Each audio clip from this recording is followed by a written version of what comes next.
Струшкиот градоначалник Рами Смерко е позитивен на COVID-19. Со симптоми на опасниот вирус, тој синоќа итно бил хоспитализиран на инфективната клиника во Скопје и во моментов се наоѓа во стабилна здравствена состојба. По министерот за образование Арбе Радеми и оној за економија Крешник Бектеши, Мерко е третиот функционер на ДУИ кој се заразил со коронавирус. Од општина Струга вела дека Мерко немал никаков контакт со администрацијата, бидејќи бил на одмор. Со цел да се намали ризикот од појава и ширење на коронавирусот, општинските сектори и оделенија веќе подолг период работат рестриктивно. Дека ситуацијата со коронавирусот во Струга излегува од контрола, потврдуваат информациите кои за Алфа ги пласира првиот човек на државниот пазарен инспекторат Стојко Пауновски.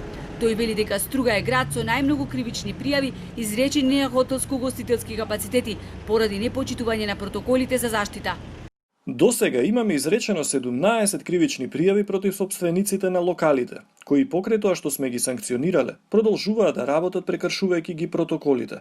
Некои од нив ги казнуваме и по неколку пати, но попусто. Ни велат, морам да работам, свадбата е закажана, ќе платам казната колку и да изнесува, ама откажување на свадби нема. Пауновски додава дека свадби се одржуваат во затворен простор, без никакви запазувања на протоколите, а ништо подобра не е ситуацијата ниту во локалите вдолж крај брежето. Никој не носи маска, не се почитува дистанца, ниту ограниченото работно време. Музика трешти до раните утрински часови.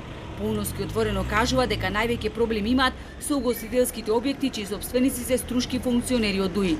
Ваква хаотична состојба резултира со ширење на заразата, вели и директорот на Струшката болница Мухамед Асани, каде во моментов се лекуваат 15 лица заболени од коронавирус.